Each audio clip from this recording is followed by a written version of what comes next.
या पाठ करने वाला निकला और एक बहुत बड़ा दुष्ट निकला। गोकर्ण सुबह से शाम तलक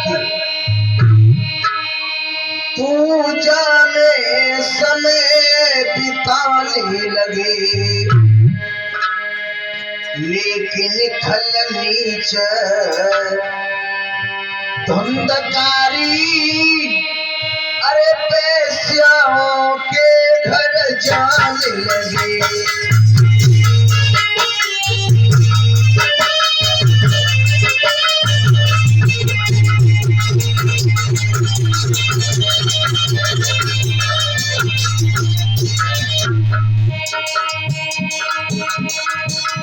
एक बड़ा विद्वान निकला, एक खलनीच व्यभिचारी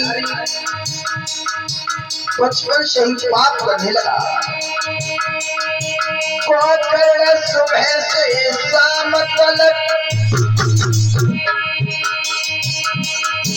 पूजा में समय बिताने लगा, खलनीच धुंधकारी पैस्याओं के घर जाने लगा।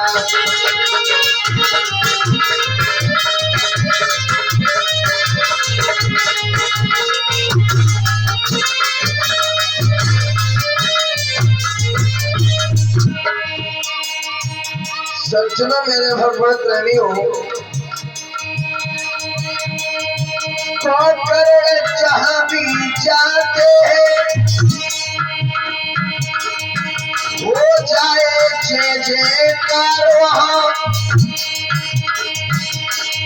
लेकिन पापी के जाते ही मची जाए हाहाकार वहाँ, मची जाए हाहाकार वहाँ।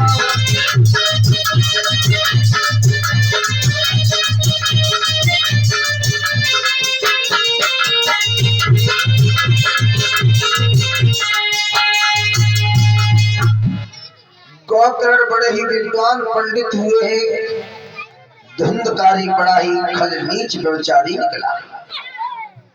सज्जनों मेरे भगवत प्रेमियों,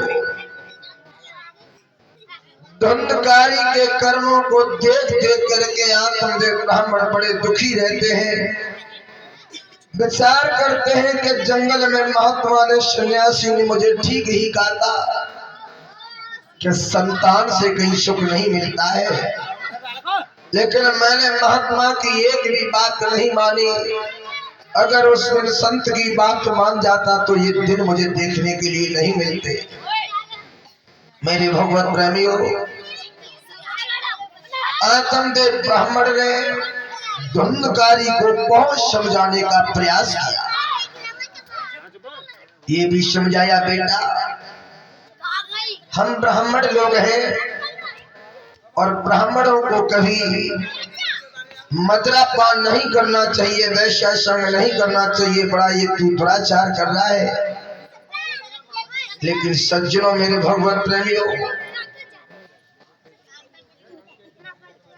आत्मदेव ब्राह्मण की एक भी बात धुंधकारी को अच्छी नहीं लगी, और अच्छी लगती ही क्यों। जिनके संस्कार बचपन से ही बिगड़ जाते हो, उन्हें अपने माता पिता गुरु बुजुर्गों की बात अच्छी नहीं लगती है। जैसे चोरों को चांदनी की रात बुरी लगती है, बिगड़ी औलाद को हर बात बुरी लगती है। चांदनी की रात वैसे बहुत अच्छी हुआ करती है वीरपाल जी, चांदनी की रात हर किसी को अच्छी लगती है, लेकिन चांदनी की रात चोरों को अच्छी नहीं लगती। चोर तो यही सोचते हैं कि अंधेरी रात बनी रहे और कौन को मेड़े में नंबर लगी जाए। इसी प्रकार से जिनके बचपन से संस्कार बिगड़ जाते हैं, बिगड़ी औलाद को हर बात बुरी लगती है। माता पिता गुरुजन बुजुर्ग लोग इनकी बातें तो अच्छी होती हैं, लेकिन जिनके संस्कार बिगड़ जाते उन्हें अच्छी नहीं लगती। सज्जनों मेरे भगवत प्रेमियों, विनाश काले विपरीत बुद्धि, जिस व्यक्ति का विनाश का पथ प्रारंभ हो जाए तो उसकी बुद्धि सार्थक कार्यों के विपरीत ही चलती है, अच्छे कामों के विपरीत ही जाती है। बहुत समझाया लेकिन समझ में नहीं आई, तो छोटे बेटा गोकर्ण ने पिताजी को समझा कर कहा, पिताजी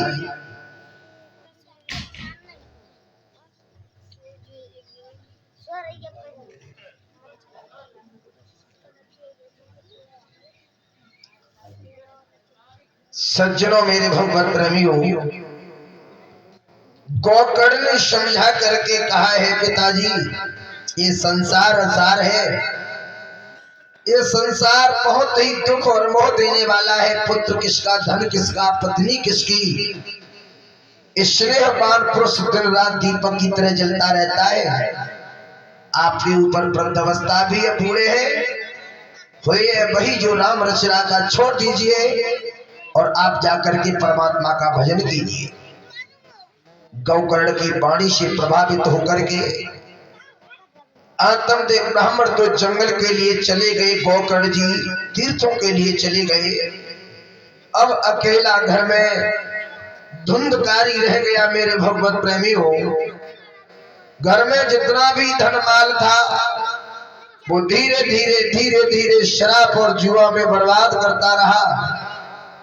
सारी संपत्ति जब इसने बिगाड़ करके रख दी, और बिगड़ तो जाएगी ही, क्योंकि आमदनी कम और खर्चा ज्यादा लक्षण है मिट जाने के, ताकत कम और गुस्सा ज्यादा लक्षण है पिट जाने के।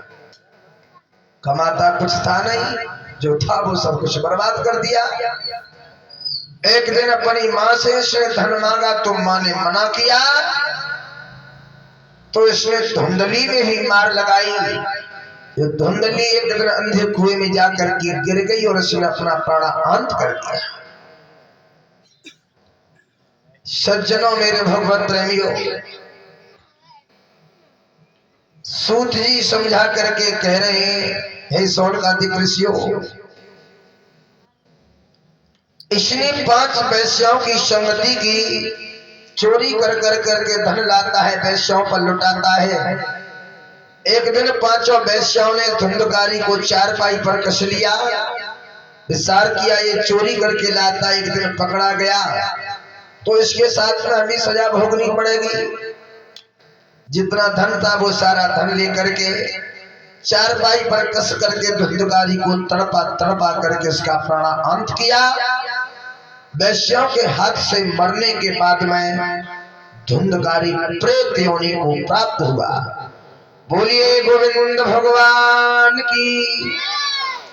और ये 21 मुद्रिकाएं परम आदरणीय सम्मानीय डॉली नेताजी के माध्यम से व्यास मंच पर मुझे समर्पण हुए हैं।